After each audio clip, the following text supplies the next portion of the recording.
Hi, 6:30. It's Miss Guerreri. I'm just checking in. I hope everyone's doing good. I miss you all. Yesterday, I asked you to read independently pages 60 to 72, so I'm just going to read that to you now. Hopefully, it'll refresh your memory of what you read on your own yesterday, and then I'm going to pause for some discussion questions.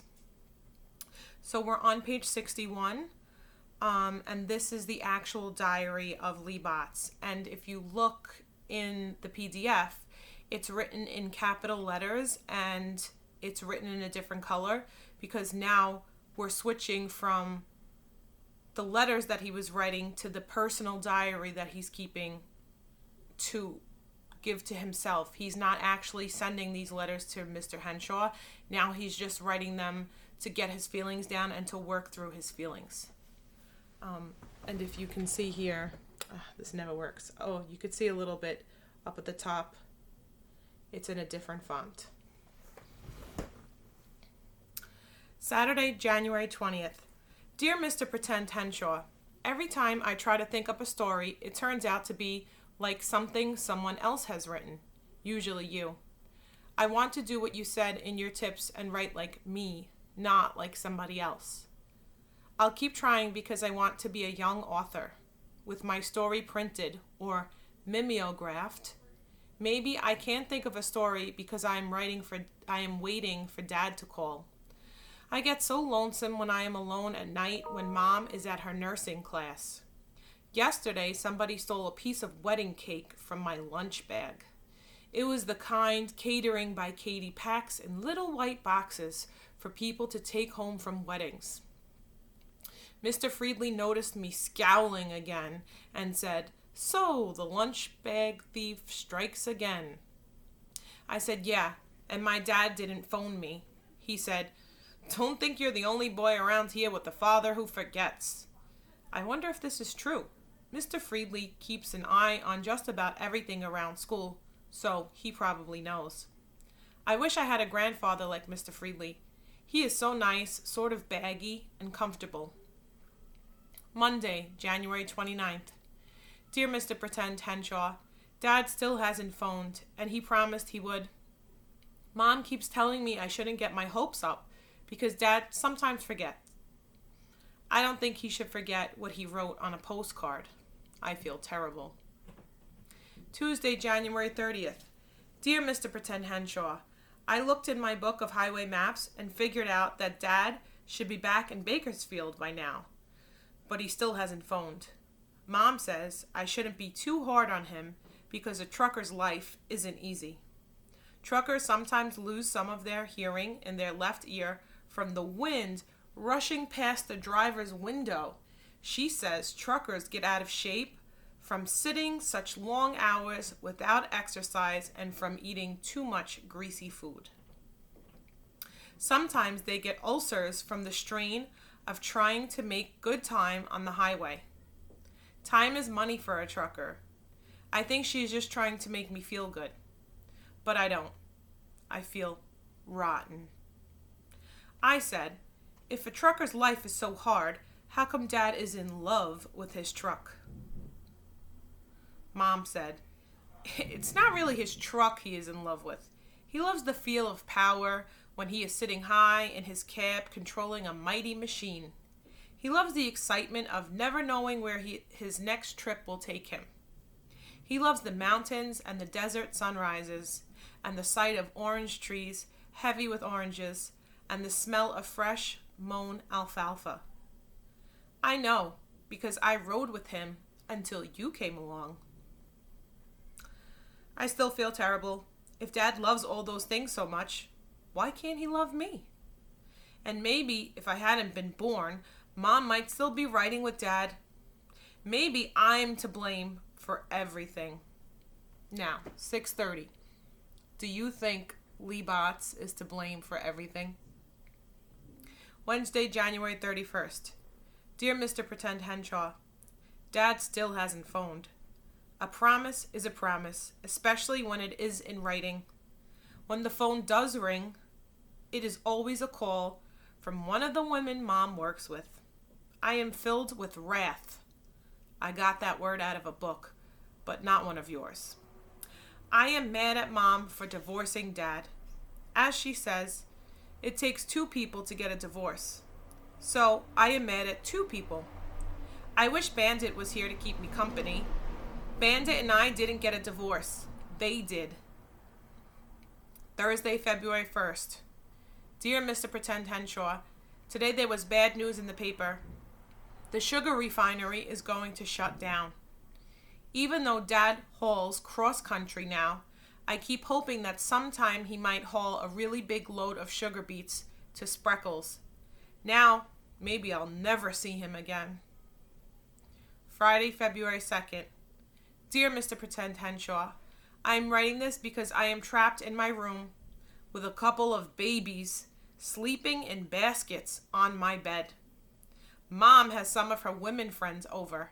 They sit around drinking coffee or herb tea and talking about their problems, which are mostly men, money, kids, and landlords. Some of them piece quilts together while they talk. They hope to sell them for extra money. It is better to stay in here with the babies than go out and say, hello, sure, I like school fine, yes, I guess I have grown, and all that.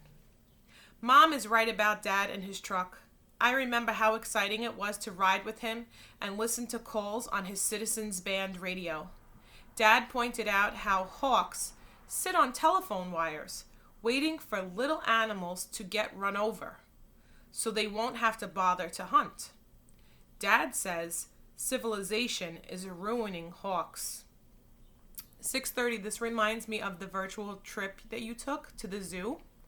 I wonder if you saw any interesting birds.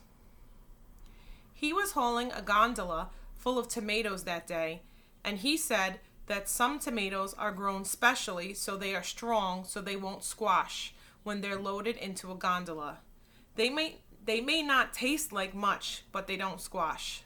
A gondola we discussed in class, it's a large container where they hold goods to be shipped by truck. That day we had to stop at a weigh scale. Dad had used up enough of his diesel oil, so his load was just under the legal weight. And the highway patrol didn't make him pay a fine for carrying too heavy a load. Then we had lunch at the truck stop. Everybody seemed to know Dad. The waitresses all said, well, look who just rolled in, our old pal, Wild Bill, and things like that. Wild Bill from Bakersfield. That's the name Dad uses on his CB radio. When Dad said, meet my kid, I stood up as tall as I could so they would think I was going to grow up as big as Dad. The waitresses all laughed, a lot around Dad. For lunch, we had chicken fried steak, mashed potatoes with lots of gravy, peas out of a can, and apple pie with ice cream. Think about what favorite meal you would like to have for lunch. Our waitress gave me extra ice cream to help me grow big like Dad. Most truckers ate real fast and left, but Dad kidded around a while and played the video games. Dad always runs up a high score, no matter which machine he plays. Mom's friends are collecting their babies, so I guess I can go to bed now. Sunday, February 5th. Dear Mr. Pretend Henshaw, I hate my father. Mom is usually home on Sunday, but this week there was a big golf tournament, which means rich people have parties. So she had to go squirt deviled crab into about 1 million little cream puff shells. Mom never worries about meeting the rent when there is a big golf tournament. I was all alone in the house. It was raining and I didn't have anything to read. I was supposed to scrub off some of the mildew on the bathroom walls with some smelly stuff, but I didn't because I was mad at Mom for divorcing Dad. I feel that way sometimes, which makes me feel awful because I know how hard she has to work and try to go to school, too. I kept looking at the telephone until I couldn't stand it any longer. I picked up the receiver and I dialed Dad's number over in Bakersfield. I even remembered to dial 1 first because it was long distance. All I wanted was to hear the phone ringing in Dad's trailer, which wouldn't cost Mom anything because nobody would answer.